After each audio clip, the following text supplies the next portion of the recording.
கர்த்தருடைய பரிசுத்த நாமத்துக்கு மகிமை உண்டாகட்டும். எல்லாரும் இருக்கிறீங்களா? ஏசாயா 30ஆம் அதிகாரம் 18ஆம் வசனம். எல்லாரும் இருக்கிறீங்களா? பைபிளில் பேஜ் நம்பர்லப்பா சூர்யா 834 பேஜ் நம்பர். எல்லாரும் இருக்கிறீங்களா? சரி, அந்த வசனத்தை எல்லாரும் சேர்ந்து ஒரு முறை வாசிக்கணும்.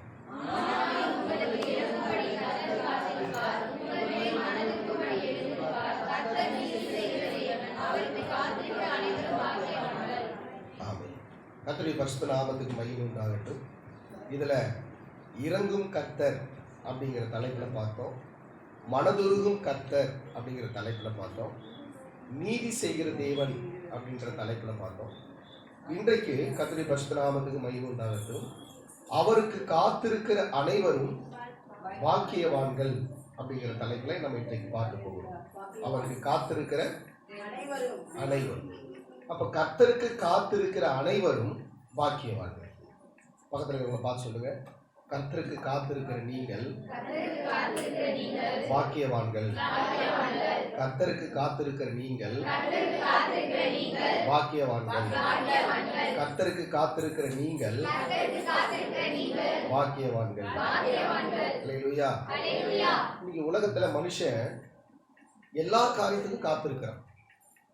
ரேஷன் கடையில் போனால் பொருள் வாங்க காத்திருக்கிறான், ஹாஸ்பிட்டலில் போனால் டாக்டர் அப்பாயின்மெண்ட்டுக்காக காத்திருக்கிறான், சில பேர் திருமணத்துக்காக காத்திருக்கிறார்கள், சில பேர் காலேஜ் அட்மிஷனுக்காக காத்திருக்கிறார்கள், சில பேர் வேலைக்காக காத்திருக்கிறார்கள். அப்போது மனுஷர்கள் ஏதோ ஒரு காரியத்துக்காக காத்திருக்கிறாங்க. நீங்கள் யாருக்காக காத்திருக்கணும்னா கர்த்தருக்கு காத்திருக்கு. அல்லேலூயா. அப்போ ஒரு மனுஷன் கர்த்தருக்கு காத்திருக்கிற மனுஷன் பாக்கியவான் என்று சொல்லப்பட்டிருக்கு. அப்ப இந்த தேவனுடைய சமூகத்துல, தேவனுடைய பாதத்திலே காத்திருக்கிறவர்களுக்கு உண்டாகிற 7 ஆசீர்வாதங்களை குறித்து நம்ம இன்னைக்கு பார்க்க போறோம். ஒரு மனுஷன் கர்த்தருக்காக காத்திருப்பான்னு சொன்னா அவனுக்கு கர்த்தர் வேதத்தில் நிறைய ஆசீர்வாதம் வச்சிருக்காரு. இருந்தாலும் நம்ம ஒரு 7 ஆசீர்வாதத்தை நம்ம என்ன பண்ண போறோம், பார்க்க போகிறோம். நல்லா கவனிக்கணும். இன்னைக்கு நீங்க நீங்க செய்யறது ஒரே ஒன்றுதான், கர்த்தருடைய சமூகத்தில் நீங்க காத்திருங்க, கர்த்தர் உங்களுக்கு ஆசீர்வாதத்தை தருவார். அல்லேலூயா. மோசே பாஸ்டர் அம்மா இதுக்கு முன்னாடி சங்கீத பாகத்தில் சொன்னாங்க, மோசே ஆண்டவர் சொன்னாரு, நீ விடியற் காலத்தில் ஆயத்தமாகி மலையில நான் குறிக்கப்பட்ட இடத்துல வந்து நில்லு, நான் உன்னோடு பேசுவேன் அப்படின்னு சொன்னாங்க. அப்போ ஆண்டவர் வருவதற்கு முன்பாக மோசே என்ன செய்யணும் அப்படின்னு சொன்னா, தன்னை ஆயத்தப்படுத்தி கொண்டு தேவன் பேசுவதற்காக, தேவனை பார்ப்பதற்காக அவன் காத்திருந்தான். அவன் அப்படி காத்திருந்ததுனால நியாயப்பிரமாணத்தை தேவனிடத்திலிருந்து பெற்றுக்கொண்டான். அல்லேலூயா. இப்ப நம்ம காத்திருப்பதினாலே தேவனிடத்திலிருந்து ஒரு சில ஆசீர்வாதங்களை நம்ம என்ன செய்கிறோம், பெற்றுக்கொள்ள போகிறோம். நல்லா கவனிக்கணும். நீங்க செய்ய வேண்டியது ஒன்னே ஒன்றுதான். எங்க காத்திருக்கணும்? தேவ சமூகத்துல தேவனை பார்க்கும்படியாக, தேவனுடைய வார்த்தைகளை கேட்கும்படியாக நீங்கள் காத்திருக்கும் பொழுது ஆண்டவர் ஆசீர்வாதத்தை தரார். அல்லேலூயா. சரி, அப்ப காத்திருத்தல் என்ன? தேவன் வருவதற்கு முன்பாகவே நாம ஆயத்தமா போய் அவரை சந்திக்கிறதுக்கு ரெடியா இருக்கணும். கர்த்தருடைய பரிசுத்த நாமத்துக்கு மகிமை உண்டாகும். இப்போ ஒரு முதலமைச்சர் உங்களுக்கு ஒரு அப்பாயின்மெண்ட் கொடுக்குறாரு அப்படின்னா, முதலமைச்சர் வந்து உட்கார்ந்து இருந்து நீங்க போயிட்டு அதுக்கப்புறம் முதலமைச்சரை பார்த்தீங்கன்னா அது முதலமைச்சருக்குன்னா இல்லை, மரியாதை இல்லை. அல்லேலூயா. இப்போ முதலமைச்சர் உங்களுக்கு ஒரு அப்பாயின்மெண்ட் கொடுத்துருக்குறேன், காலையில் 5 மணிக்கு இன்னார உங்களை நான் மீட் பண்றேன் அப்படின்ட்டான்னு வச்சுங்களேன், நீங்க என்னைக்கு போனோம்? அதுக்கு முன்னாடினால நைட்டே போய் ஹோட்டல்ல போய் அப்பாயின்மெண்ட் வாங்கி ஹோட்டல்ல தங்கிடணும். முதலமைச்சர் 5 மணிக்கு வராருன்னா நீ 4 மணிக்கெல்லாம் போயிட்டு அந்த அந்த செக்கப் எல்லாம் முடிஞ்சு 4:30 மணிக்கெல்லாம் நீ வந்து அந்த இடத்துல உட்காரணும். முதலமைச்சர் வந்து உன்னை மீட் பண்ணுவார். அல்லேலூயா. சாதாரண ஒரு முதலமைச்சருக்கே அப்படி காத்திருந்து பார்க்கணும் அப்படின்னா, உன்னையும் என்னையும் உண்டாக்கின, அகிலத்தையும் சிருஷ்டித்த ஆண்டவராகிய தேவன் வருகிறார் என்று சொன்னால் நீ அவருக்காக காத்திருக்க வேண்டியது அவசியமா இருக்கு. புரிஞ்சுதுன்றவங்க ஒரு வேலையை சொல்லுவோம். சரி, இப்போ நம்ம முதல் சர்வீஸ் 5 மணி, 2வது சர்வீஸ் 8 மணி சொல்றோம். இப்ப 8 மணிக்கு 2வது சர்வீஸ் அப்படின்னு சொல்றோம் வச்சுக்கலாம். முதல் சர்வீஸ் வர முடியவில்லை, அதிகாலையில் எழுந்துக்க முடியவில்லை, 2வது சர்வீஸ்க்கு 8 மணிக்கு நம்ம வருகிறோம் என்று வைத்துக் கொள்வோம். 8 மணிக்கு ஆண்டவர் உங்களுக்குரிய தேவ தூதர்களும் ஆண்டவரும் ஆயத்தமா காத்திருக்கிறாங்கன்னு வச்சுக்கோங்க. 8 மணிக்கு ஆண்டவர் வராரு. அப்ப நீங்க எத்தனை மணிக்கு வரணும் சொல்லுங்களேன்? எத்தனை மணிக்கு வரணும்? குறைஞ்சது ஒரு 7:40க்காவது என்ன பண்ணணும்னா உங்க இருதயத்தை ஆயத்தப்படணும். ஆண்டவரே நீங்க வர போறீங்க, நீங்க பேச போறீங்க, நான் என்ன பண்றேன், காத்திருக்கிறேன்னு சொல்றேன். அப்ப கவனிங்க, இந்த ஆசீர்வாதத்தை பெற்றுக்கொள்ளணும்னு சொன்னா இன்னைக்கு ஒரு தீர்மானம் எடுங்க. தேவ சமூகத்துல சரியான நேரத்திலே தேவனுக்கு நான் என்ன செய்ய போறேன், காத்திருக்க போறேன். எத்தனை பேர் ஆமைன்றது? சும்மா ஆமைன்னு சொல்றதோடு விட்டுறக்கூடாது, கிரியில காட்டுறோம். அல்லேலூயா. அடுத்த வாரம் 8 மணி சர்வீஸ்க்கு வரவங்களா எத்தனை மணிக்கு வரணும்? 7:40க்கெல்லாம் நல்ல முழங்கால் போட்டு நல்லா ஜெபம் பண்ணி, ஆண்டவரே இன்னைக்கு உங்களை பார்க்க வந்திருக்கிறேன், நான் ஆயத்தமா காத்திருக்கிறேன், நீங்க என்னோடு கூட பேசுங்க. முதல் ஸ்டார்டிங் ஜெபம் பண்ணும் போதே என்ன பண்ண, நீங்க பிரசன்ட்ல இருக்கணும். அல்லேலூயா, அல்லேலூயா, கர்த்தருடைய பரிசுத்த நாமம். சரி, இப்போ காத்திருக்கிறவர்களுக்கு உரிய ஆசீர்வாதம் என்ன? காத்திருக்கிறவர்களுக்குரிய ஆசீர்வாதம் என்ன? அப்போ 30 ஏசாயா 30:18 பிற்பகுதி இப்படி சொல்லப்பட்டிருக்குது, அவருக்கு காத்திருக்கிற அனைவரும் பாக்கியவான்கள். அவருக்கு காத்திருக்கிற அனைவரும் யாருங்க? பாக்கியவான்கள். அப்ப இந்த காத்திருக்கிறவர்களுக்கு கிடைக்கின்ற ஆசீர்வாதம் என்ன அப்படின்னும் போது, முதலாவது ஆசீர்வாதம் ஏசாயா 40:31 கர்த்தருக்கு காத்திருக்கிறவர்கள் புது பலன் அடைந்து கழுகுகளை போல சேட்டைகளை அடித்துக் கொண்டு எழும்புவார்கள். அவர்கள் ஓடினாலும் இளைப்படையார், நடந்தாலும் சோர்வடையார். அல்லேலூயா. அப்ப கர்த்தருக்கு காத்திருக்கிறவர்களுக்கு கிடைக்கிற முதல் ஆசீர்வாதம் என்ன? புது பலன். சொல்லுங்க, கர்த்தருக்காக காத்திருங்க. பக்கத்துல பாசுங்க, கர்த்தருக்காக காத்திருங்க, கர்த்தர் உங்களுக்கு புது பலன் தருவார். கர்த்தர் உங்களுக்கு புது பலன் தருவார். அல்லேலூயா. அப்போ தேவ சமூகத்திலே காத்திருக்கும் பொழுது கர்த்தர் உங்களுக்கு பலன் தரார். கர்த்தர் உங்களுக்கு என்ன பண்றாருங்க? பலன் தரார். அது எப்படிப்பட்ட பலன் அப்படின்னா புது பலன். அப்ப ஒவ்வொரு நாளும் தேவ சமூகத்துல கர்த்தர் புது பலத்தினாலே கர்த்தர் நம்மை நிரப்புகிறார். மோசஸ் ஆண்டவர் மலை மேல வர சொன்னார். அல்லேலூயா. 120 வயசுல எப்படி இருந்தானா, பார்வை மங்கல, பலன் என்ன பண்ணல, குன்றி போகல. அல்லேலூயா. இன்னைக்கு 40 வயசு ஆச்சுன்னா, எப்பா இடுப்பு வலிக்குதுப்பா, 50 வயசு ஆச்சுன்னா எங்கடா இருக்கிறேப்பா அப்படின்றாங்க. அல்லேலூயா. இன்னும் கொஞ்சம் 60 வயசு ஆச்சுன்னா 60 ஆட்டம் வரும், 70 ஓட்டம் வரும், 80 போகும்ன்றாங்க. அல்லேலூயா. அப்ப கவனிங்க, அப்ப மோசே 120 வயசு இருந்தார். எப்படி இருந்தாரு? அப்படியே சும்மா அப்படியே கெத்த கன் மாதிரி இருந்தார். அல்லேலூயா. காரணம் என்ன தெரியுங்களா? அவர் அதிகாலையில தேவனுக்காக அவர் காத்திருந்தார். தேவ சமூகத்துல மலை மேல ஏறி காத்திருந்தார். அல்லேலூயா. சில பேர் காலையில எழுந்த உடனே படுக்கை கூட சுத்தி வைக்கிறதில்ல, அப்படியே கும்மி போட்டு ஒரு ஜபம், ஆண்டவரே தோத்திரம் தோத்திரம், அதான் மறுபடியும் பட்சிக்கு வந்து இன்னொரு நாளில் எனக்கு இருந்த அந்த பலன் இந்நாள் வரைக்கும் எனக்கு இருக்கிறது. யுத்தத்திற்கு போக்கும் வரத்துமா இருக்கிறதுக்கு அப்பொழுது இருந்த பலன் இப்பொழுதும் எனக்கு இருக்கிறது. அப்ப காலேஜ் சொல்ற 40 வயசுல மோசஸ் என்ன அனுப்பினார்ப்பா, அப்ப என்ன பலன் இருந்ததோ இப்ப சொல்றாரு 85 வயசு ஆயிடுச்சு. இப்ப என்ன சொல்றாருங்க, மோசஸ் என்ன அனுப்பும்பொழுது இருந்த பலன் இப்பொழுதும் எனக்கு இருக்கு அப்படின்றாரு. அல்லேலூயா. அருமையான கர்த்தருடைய பிள்ளைகளே, அப்ப காரணம் என்னன்னா, தேவ சமூகத்துல யாரெல்லாம் காத்திருக்கிறார்களோ கர்த்தர் அவங்களுக்கு புது பலன் தரார். மோசஸுக்கு புது பலன் தந்தார், காலேபுக்கு புது பலன் தந்தார், இஸ்ரவேல் ஜனங்களுக்கு புது பலன் தந்தார். உனக்கு கர்த்தர் புது பலன் ஆண்டவர் தருவார்.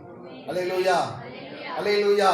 கர்த்தருடைய பரிசுத்த நாமத்துக்கு மகிமை உண்டாகட்டும். இரண்டாவது, ஆண்டவர் இந்த புது பலனை பெற்றுக்கொண்டவங்க ஆண்டவர் அவருடைய இருதயங்களை கர்த்தர் ஸ்திரப்படுத்துகிறார். காத்திருக்கிறவங்களுக்கு இரண்டாவது கிடைக்கிற ஆசீர்வாதம் என்ன? இருதயத்தை கர்த்தர் என்ன பண்றாருங்க? ஸ்திரப்படுத்துகிறார். சங்கீதம் 27:14 வாசிக்கும் பொழுது, சங்கீதம் கர்த்தருக்கு காத்திரு, அவர் உன் இருதயத்தை ஸ்திரப்படுத்துவார், திடமனதாய் இருந்து கர்த்தருக்கே காத்திரு. அல்லேலூயா. அப்ப காத்திருப்பதினாலே கிடைக்கிற இரண்டாவது ஆசீர்வாதம் என்னன்னா, ஆண்டவர் உங்க இருதயத்தை என்ன பண்ணுவாருங்க? ஸ்திரப்படுத்துவார். சில பேருக்கு இருதயம் ஃபுல்லா ஒரே குழப்பம், மனசு அப்படியே பயங்கரமா கஷ்டப்பட்டு, சில பேருக்கு திகில், சில பேருக்கு பயம், சில பேருக்கு என்னதான் பண்ண போறேன்னு தெரியலையா அப்படின்னு சொல்லி பலவிதமான எண்ணம். அப்ப இதெல்லாம் மாறணும் அப்படின்னா நீங்க கர்த்தருக்காக காத்திருக்கணும். அல்லேலூயா. ஏசாயா தீர்க்கதரிசன புஸ்தகம் 54:14 வாசிக்கும் பொழுது, ஏசாயா 54:14 நீதியினால் ஸ்திரப்பட்டிருப்பாய், கொடுமைக்கு தூரமாவாய், பயம் இல்லாதிருப்பாய், திகிலுக்கு தூரமாவாய், அது உன்னை அணுகுவதில்லை. சில நேரத்தில் திகில், பயம், பலவிதமான போராட்டம் மனசுக்குள்ள, இருதயம் ஸ்ட்ராங் இல்ல, பலவீனமா இருக்கு. அதனால என்ன ஆகுதுங்க? பலவிதமான காரியங்கள் இருதயத்துக்குள்ள இருக்கு. நான் இந்த சொல்றது புரியுதுன்றவங்கள ஒரு இல்லை சொல்லுவோம். ஆமே. மழை கோயில் காத்து வந்த உடனே அடுத்தது ஒரு பக்கம் பயம், ஒரு பக்கம் வீடெல்லாம் ஒழுகுது, என்ன பண்றதுன்னு தெரியல. செவ்வறு ஊத்துற போதோ, ஓடு ஊத்துற போதோ, என்ன ஆக போதோ, நம்ம பிள்ளைங்க வாழ்க்கை என்ன ஆகுமோ, அப்படி பலவிதமான பயம், திகில். அல்லேலூயா. ஆண்டு சொல்றேன், எனக்கு காத்திருக்கிற பிள்ளைகளுடைய இருதயங்களை நான் என்ன பண்ணுவேன்? ஸ்திரப்படுத்துவேன். அப்ப இருதயத்தை கர்த்தர் தேற்றுகிறார். எதுல தேற்றுகிறார்? வசனத்தினாலே கர்த்தர் தேற்றுகிறார். 2 தெசலோனிக்கேயர் 2:17 வாசிக்கும் பொழுது, 2 தெசலோனிக்கேயர் 2:17 வாசிப்போம். உங்கள் இருதயங்களை தேற்றி எல்லா நல் வசனத்திலும் நல்கிரியையிலும் உங்களை ஸ்திரப்படுத்துவாராக. அப்போ உங்கள் இருதயங்களை தேற்றி நல் வசனத்தினாலே ஆண்டவர் உங்களை ஸ்திரப்படுத்துகிறார். அல்லேலூயா, அல்லேலூயா. அப்போ காத்திருப்பதினாலே கிடைக்கின்ற இரண்டாவது ஆசீர்வாதம் என்ன அப்படின்னு பார்க்கும் பொழுது, உங்க இருதயம் ஸ்திரப்படுகிறது. அல்லேலூயா. கர்த்தருடைய பரிசுத்த நாமத்துக்கு மகிமை உண்டாகட்டும். அப்போ காத்திருப்பதினாலே கிடைக்கின்ற மூன்றாவது ஆசீர்வாதம் என்ன அப்படின்னு பார்க்கும் பொழுது, சங்கீதம் 147:11 வாசிக்கும் பொழுது, சங்கீதம் 147 கர்த்தருக்கு பயந்து தமது கிருபைக்கு காத்திருக்கிறவர்கள் மேல் கர்த்தர் பிரியமாயிருக்கிறார். அல்லேலூயா. அருமையான கர்த்தருடைய பிள்ளைகளை, கர்த்தருடைய கிருபைக்கு காத்திருக்கணும். கர்த்தருடைய கிருபைக்கு காத்திருக்கணும். கர்த்தருடைய பரிசுத்த நாமத்துக்கு மகிமை உண்டாகட்டும். அப்ப கவனியுங்கள், அவருடைய கிருபைக்கு காத்திருக்க வேண்டும். அப்ப அவருடைய கிருபை ஒவ்வொரு நாளும் ஆண்டவர் நமக்கு தரார். கவனிங்க, நம்முடைய அவர் கிருபை நம்ம மேல இருந்ததுனாலதான் நம்முடைய பாவங்களை மன்னிச்சாரு, அக்கிரமங்களை மாற்றினாரு. ஆண்டவர் சொல்றார், நான் நினையாமல் இருப்பேன். இன்னைக்கு நம்மளுடைய ஆசீர்வாதங்கள் எதுல தடைபடுது அப்படின்னா, சில நேரத்துல நம்ம பண்ணுகிற சின்ன சின்ன தவறுகளினாலே தேவனுடைய கொடுக்கிற பெரிய ஆசீர்வாதத்தை நம்ம இழந்து விடுகிறோம். இப்ப ஆண்டவர் சொல்றாரு, என் கிருபைக்கு காத்திருப்பா, உன்னுடைய எல்லா பாவங்களையும் உன்னுடைய எல்லா அக்கிரமங்களையும் நான் மன்னித்து நான் அதை நினைக்கவே மாட்டேன், உன்னை நான் ஆசீர்வதிக்கிறேன். அல்லேலூயா. எபிரேயர் 8:12 வாசிக்கும் பொழுது, ஏனெனில் நான் அவர்கள் அநியாயங்களை கிருபையாய் மன்னித்து, கவனிங்க, அவர்களுடைய அநியாயங்களை கிருபையாய் மன்னித்து அவர்கள் பாவங்களையும் அக்கிரமங்களையும் அவருடைய பாவங்களையும் அக்கிரமங்களையும் இனி நினையாமல் இருப்பேன் என்று கர்த்தர் சொல்லுகிறார். அப்போ ஒரு மனுஷனுடைய பாவத்தையும் அக்கிரமத்தையும் கர்த்தர் நினைக்கலைன்னாலுமே உன்னை ஆசீர்வதிச்சான்னு அர்த்தம். அல்லேலூயா, அல்லேலூயா. அருமையான கர்த்தருடைய பிள்ளைகளை, அப்ப நீங்க காத்திருக்கும் பொழுது தேவனிடத்திலிருந்து கிருபையை நீங்க பெற்றுக் கொள்ளுவீர்கள். அல்லேலூயா.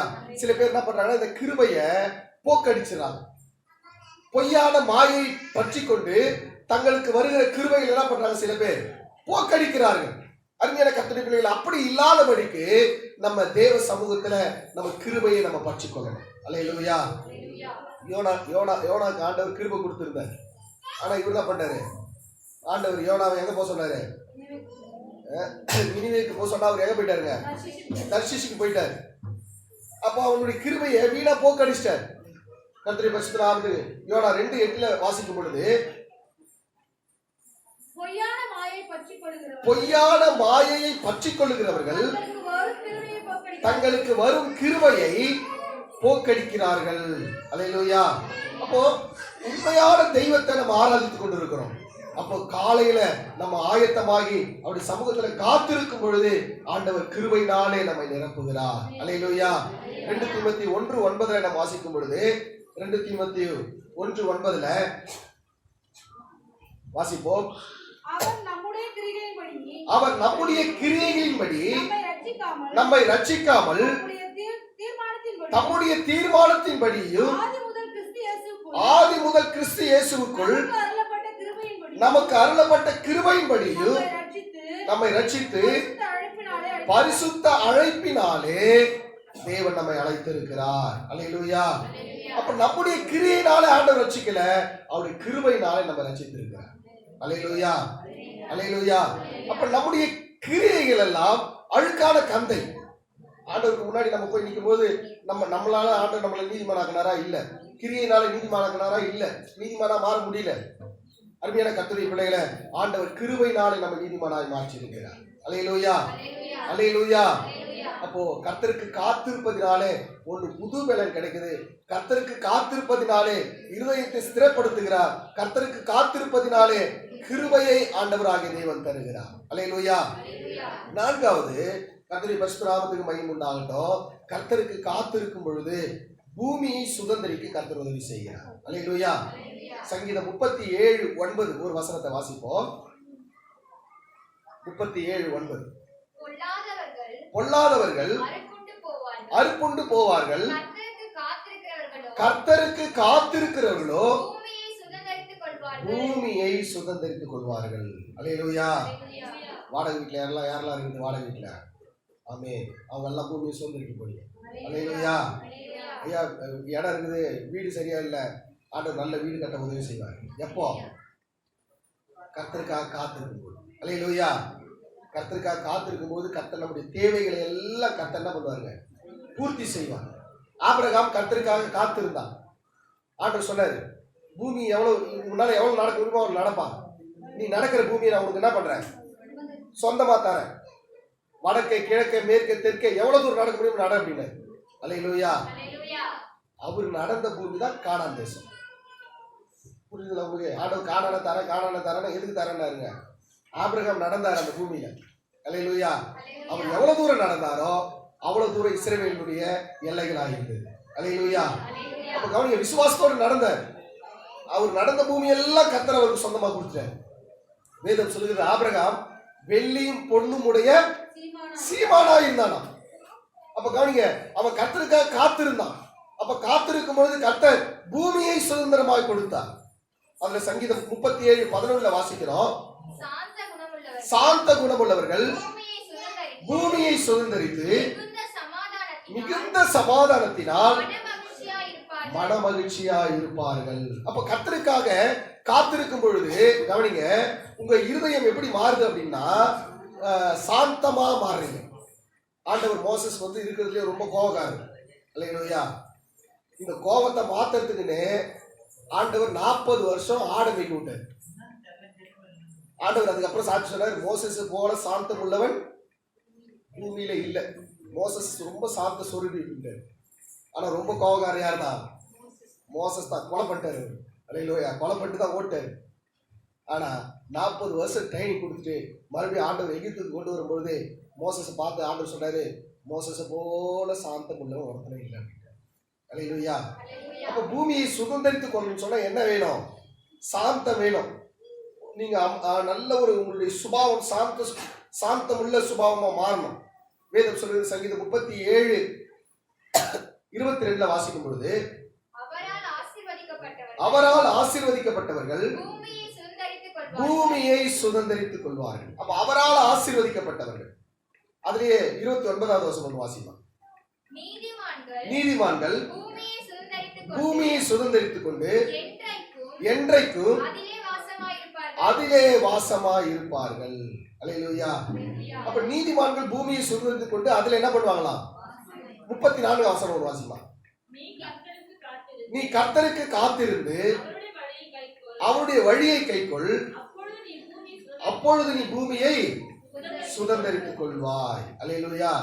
விசேஷமா இந்த சங்கீதம் 37 ஆரம்பிக்கும் பொழுதும் கர்த்தருக்கு காத்திருந்து ஆரம்பிக்கிறாரு. வசனத்தில் முடியும் போது கர்த்தருக்கு காத்திருக்கிறார். காத்திருக்கும் போது பூமி என்ன பண்ணுவீங்க? கிட்டத்தட்ட 5 வசனம் ஒரே சங்கீதத்துல கர்த்தர் சொல்றாரு, பூமியை சொல்லிருப்பேன், பூமியை சொல்லிருப்பேன், பூமியை சொல்லிருப்பேன், பூமியை சொல்லிருப்பேன். அல்லேலூயா. அதுக்கு நீங்க ஒன்னே ஒன்று பண்ணா போதும், கர்த்தருக்காக என்ன பண்ணுங்க? காத்திரு. அல்லேலூயா. அப்ப கர்த்தருடைய பரிசுத்த நாமத்துக்கு மகிமை உண்டாகட்டும். அப்போ 4வதாக நீங்க கர்த்தருக்கு காத்திருக்கும் பொழுது பூமியில இருக்கிற எல்லா ஆசீர்வாதங்களும் என்ன பண்றீங்க? சுதந்திரத்துக்கு கொடுக்குறீங்க.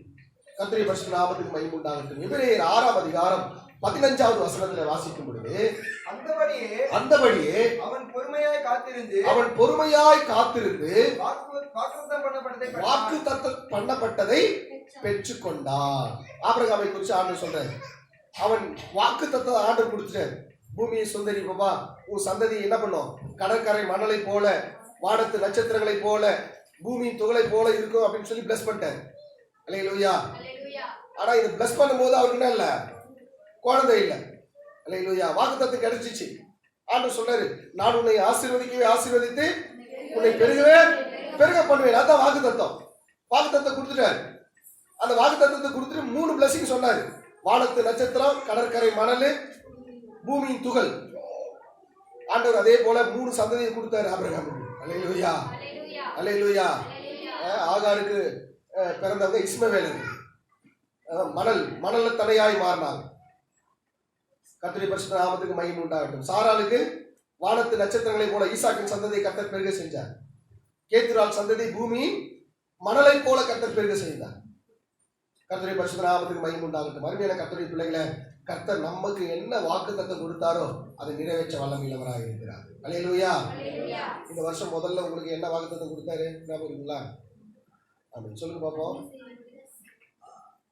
என்ன வாக்குத்தத்தம் கொடுத்தாரு? வருஷம் சபைக்கு ஒரு வாக்குத்தத்தம் கொடுத்தாரு. உங்களுக்கு தனிப்பட்ட முறையில ஒரு வாக்குத்தத்தம் கொடுத்திருப்பாரு. அல்லேலூயா. சபையின் வாக்குத்தத்தம் என்ன? நன்மை செய்யும்படி திரும்ப உங்களை நினைத்தேன். அது சபைக்கு பொதுவாக கொடுக்குற வாக்குத்தத்தம். உங்க தனிப்பட்ட முறையில் ஒரு வாக்குத்தத்தம் கொடுத்திருப்பாரு, பிராமிஸ் கார்டு. இப்போ எழுப்பி கேட்டோம்னா ஒரு 5 பேர் கூட சொல்ல மாட்டீங்க. அந்த கார்டை அன்னைக்கு வாங்கி ஒரு 2 நாள் படிச்சுட்டு அதோட தூக்கி போட்டிருப்போம். அப்போ அந்த வாக்குத்தத்தமே நமக்கு தெரியும்னா அதை எப்படி நம்ம சுதந்திரிப்போம்? அல்லேலூயா. அல்லேலூயா. போய் வீட்டில் தேடி பாருங்க.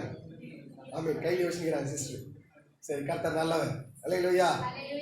அது அந்த வாக்குத்தத்தம் எப்ப நிறைவேறும்னா, அதை நீங்க அறிக்கை செஞ்சுட்டே இருக்கணும். ஆண்டவே இந்த வாக்குத்தத்தம் கொடுத்தீங்க, இதை நிறைவேற்றுங்க, நிறைவேற்றுங்க, நிறைவேற்றுங்க, நிறைவேற்றுங்க. அல்லேலூயா. அப்ப ஆபிரகாம் இதை சொல்லிட்டே இருந்தார், அறிக்கை செஞ்சே இருந்தார். ஆண்டவரே நீங்க செய்யறேன்னு சொன்னீங்க, செய்யறேன்னு சொன்னீங்க, செய்யறேன்னு சொன்னீங்க. கர்த்தர் அதே போல செஞ்சு முடிச்சார். அப்போ வாக்குத்தத்தம் கொடுத்தவர் வாக்கு மாற மாட்டார். அல்லேலூயா. அப்போ கர்த்தருடைய பரிசுத்த நாமத்துக்கு மகிமை உண்டாகட்டும். ஆண்டவர் 12 சீஷர்களை பார்த்து ஆண்டவர் சொன்னார். சீஷர்கள் 12 பேர் இருந்தாங்க. அதுக்கப்புறம் 70 பேர் இருந்தாங்க. இயேசு மரித்து உயிர்த்தெழுந்த பிறகு 120 பேரா மாற்றாங்க. இப்போ 120 பேர் ஒரு இடத்துல கூடி இருக்கிறாங்க. ஆண்டவர் சொல்றாரு, ஆண்டவர் 40 நாள் அவங்களுக்கு நல்ல ட்ரைனிங் கொடுத்துட்டு 120 பேருக்கு ட்ரைனிங் கொடுத்துட்டு ஆண்டவர் சொல்றாரு, அப்போஸ்தலர் 1:5 பிதாவின் வாக்குத்தத்தம் நிறைவேற நீங்க என்ன பண்ணுங்க? காத்திருங்க. பிதாவின் வாக்குத்தத்தம் நிறைவேற காத்திருங்க. அப்ப அவங்க எருசலேமை விட்டு போகாமல் பிதாவின் வாக்குத்தத்தம் நிறைவேறுவதற்காக அவங்க காத்திருந்தாங்க. அப்போ பரிசுத்த ஆவி உங்களிடத்துல வரும்பொழுது நீங்கள் பலனடைந்து யூதாவிலும் எருசலேமிலும் சமாரியாவிலும் மற்ற உலகம் எங்கும் எனக்கு என்ன பண்ணீங்க? சாட்சிகளா இருப்பீர்கள். அப்போ வாக்கு கொடுத்துட்டாரு. இப்ப 120 பேர் மேல் வீட்டார்ல காத்திருக்கிறாங்க. பரிசுத்த ஆவியானவர் பலமாய் இறங்கினார். அல்லேலூயா. அல்லேலூயா. அருமையான கர்த்தருடைய பிள்ளைகளே, ஆண்டவர் பரிசுத்த ஆவியானவர் பலமாய் இறங்கி அந்த வாக்குத்தத்தத்தை நிறைவேற்றினார். உடனே எல்லாருக்குள்ள தைரியம் வந்தது. எல்லாரும் எழுந்து ஊழியத்தை செய்ய ஆரம்பிச்சிட்டாங்க. அருமையான கர்த்தருடைய பிள்ளைகளே, வாக்கு தத்தத்தை கொடுத்தவர் நிச்சயம் நிறைவேற்றுவார். நீங்க தேவ சமூகத்திலே காத்திருக்கும் பொழுது. அல்லேலூயா. எத்தனை பாயிண்ட்ஸ் ஆச்சு? மொத்தம் 5 பாயிண்ட்ஸ் ஆச்சு. அல்லேலூயா. என்னென்ன? கர்த்தருக்காக காத்திருக்கும் போது புது பலன் தருவாரு. கர்த்தருக்காக காத்திருக்கும் போது இருதயத்தை ஸ்திரப்படுத்துவாரு. கர்த்தருக்காக காத்திருக்கும் போது கிருபை தருகிறாரு. கர்த்தருக்காக காத்திருக்கும் போது பூமியை சுதந்திரத்துக் கொள்கிறோம். கர்த்தருக்காக காத்திருக்கும் பொழுது நமக்கு கொடுத்த வாக்கு தத்தத்தை அவர் நிறைவேற்ற வல்லமையுள்ளவராக இருக்கிறார். 6வது, கர்த்தருடைய பரிசுத்த நாமத்துக்கு மகிமை உண்டாகட்டும். வேதத்திலே நாம் வாசிக்கும் பொழுது யூதா 1ஆம் அதிகாரம் 21ஆம் வசனம். யூதா 21. தேவனுடைய அன்பிலே உங்களை காத்துக்கொண்டு நித்திய ஜீவனுக்கு ஏதுவாக நம்முடைய கர்த்தராகிய இயேசு கிறிஸ்துவினுடைய இரக்கத்தை பெற காத்திருங்கள். அப்போ ஆண்டவருடைய இரக்கத்தை பெற நீங்க காத்திருக்கணும். ஆண்டவருடைய இப்ப இந்த இரக்கம் எங்க கிடைக்கும்? தேவ சமூகத்துல காத்திருக்கும் போதுதான் கிடைக்கும். அல்லேலூயா, அல்லேலூயா. கர்த்தருடைய பரிசுத்த நாமத்துக்கு மகிமை உண்டாகட்டும். இன்னும் கொஞ்சம் டீப்பா வேதம் சொல்றது எபிரேயர் 4ஆம் அதிகாரம் 16வது வசனத்துல, எபிரேயர் 4:16, ஆதலால் நாம் இரக்கத்தை பெறவும் ஏற்ற சமயத்தில் சகாயம் செய்யும் கிருபையை அடையவும் தைரியமாய் கிருபாசன தண்டையிலே சேரக்கடவோ. ஒரு சொல்லுவோமா? இப்ப அடுத்த கொஸ்டின். இப்போ இரக்கத்தை பெறணும், நீங்க கிருபாசனத்துக்கு போகணும். கிருபாசனம்னா என்ன? யாருக்கு தெரியும்? கிருபாசனம்னா எனக்கு தெரியான் ஒரு கை. கிருபாசனம்னா என்ன? அவன் காத்திருந்தான். அப்ப கவனிங்க, இயேசுடைய வருகைக்காக ஆபிரகாம் காத்திருந்தார். அல்லேலூயா. இப்ப நம்மளாம் இயேசுவின் வருகைக்காக காத்திருக்கிறோம்.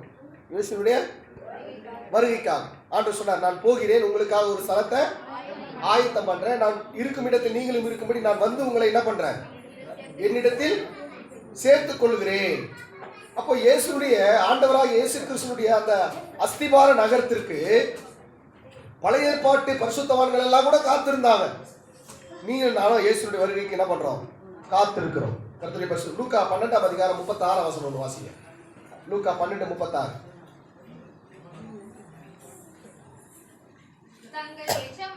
தங்கள் எஜமான் கல்யாணத்திலிருந்து வந்து தட்டும் பொழுது உடனே அவருக்கு திறக்கும்படி எப்பொழுது வருவார் என்று காத்திருக்கிற மனுஷருக்கு ஒப்பாக இருங்கள். அல்லேலூயா. மணவாளன் எப்ப வர போறாரு, அவர் எப்ப தட்ட போறாரு, நான் எப்ப திறக்க போறேன்னு சொல்லி ஆவலோடு என்ன பண்ணோம்? காத்திருக்கணும்.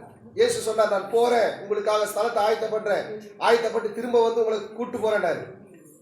இந்த கூட்டு போறேன்னாரு பாருங்க. 1ஆம் நூற்றாண்டு விசுவாசிகள் எல்லாம் என்ன பண்ணாங்கன்னா, எல்லா வேலையும் போட்டுட்டு இயேசு இப்ப வந்துட போறாரு சொல்லி எல்லாரும் சபையில இரவும் பகலும் காத்திருந்தாங்க. அல்லேலூயா, அல்லேலூயா. சில பேருக்கு சோறு வந்துச்சு. 2021ஆம் நூற்றாண்டு ஆயிடுச்சு, வரேன்னு சொன்னாரு. இன்னும் என்ன பண்ணல, இயேசு வரல. எப்போ வரப்போறாரு? அதுக்குரிய அடையாளங்கள்லாம் சொன்னார். ஆண்டவருடைய வருகைக்கு அடையாளங்கள்லாம் சொன்னார். கடைசி காலங்களில் பூமி எதிர்ச்சி உண்டாகும், கொள்ளை நோய் உண்டாகும், பஞ்சம் உண்டாகும், இதெல்லாம் உண்டாகுன்னு சொன்னா என் வருகைக்கு இதெல்லாம் என்னது? அடையாளம், ஆரம்பம். நான் வரப்போறதுக்கு இதெல்லாம் ஆரம்பம் அப்படின்னு. இப்போ பார்த்தா கொரோனா அப்படின்னு சொல்லி 2 வருஷம் உட்கார வச்சா வீட்டுல. அல்லேலூயா. ஒரு 3 வாரத்துக்கு முன்னாடி பார்த்தா குஜராத்தில் பூகம்பம். அப்புறம் பார்த்தா 2 வாரத்துக்கு முன்னாடி பார்த்தோம்னு சொன்னால் கன்னியாகுமரியில் வெள்ளம், கேரளாவில் வெள்ளம், உத்தரகாண்ட பிரதேசத்தில் வெள்ளம், கடைசியில் பார்த்தா நம்ம தமிழ்நாட்டில் வெள்ளம். 500 தெருக்கள் அடைக்கப்பட்டது. அது போகிறதுக்கு வழி இல்லை. ஜனங்கள்லாம் தத்தளித்து கொண்டிருக்கிறார்கள். நம்ம வெங்கல்ல 3 நாள் கரண்ட் இல்லாமல் இருந்தோம். அல்லேலூயா. இயேசு வரப்போறார். அல்லேலூயா. இதெல்லாம் பார்க்கும்பொழுது உங்களுக்கு தெரியும், இயேசு வரப்போறாரு, நான் ஆயத்தமா காத்திருப்பேன். அல்லேலூயா, அல்லேலூயா. 1 தெசலோனிக்கர் 5ஆம் அதிகாரம் 2ஆம் வசனத்துல வாசிக்கும் பொழுது, 1 தெசலோனிக்கர் 5:2, இரவிலே திருடன் வருகிற விதமாய் கர்த்தருடைய நாள் வரும் என்று நீங்கள் நன்றாய் அறிந்திருக்கிறீர்களே. அல்லேலூயா. இயேசு எப்ப வரப்போறார்? அல்லேலூயா. இரவிலே திருடன் வருகிற விதமாய் வரப்போகிறார். அல்லேலூயா. இயேசு பகல்ல வருவாரா, நைட்ல வருவாரா? ஆமென். இயேசு பகல்ல வருவாரா, நைட்ல வருவாரா? பகல்ல தான் வருவார், நைட்ல தான் வருவார். அல்லேலூயா. ஒரு இடத்துல வருது, 2 பேர் எந்திரம் மறைத்துக் கொண்டிருப்பார்கள், ஒருவன் எடுத்துக் கொள்ளப்படுவான், ஒருவன் கைவிடப்படுவான். எந்திரம் எப்ப அரைப்பாங்க? பகல்ல அரைப்பாங்க, நைட்ல அரைப்பாங்க. 2 பேர் படுத்துக் கொண்டிருப்பார்கள். ஒருவன் எடுத்துக் கொள்ளப்படுவான், ஒருவன் கைவிடப்படுவான். எப்போ வருவார் இயேசு? நைட்ல வருவாரு. இல்லையா? சில நேரத்தில் நம்ம குழப்பம். இந்த வசனம் போச்சு, இந்த வசனம் கரெக்டா இல்ல அந்த வசனம் கரெக்டா?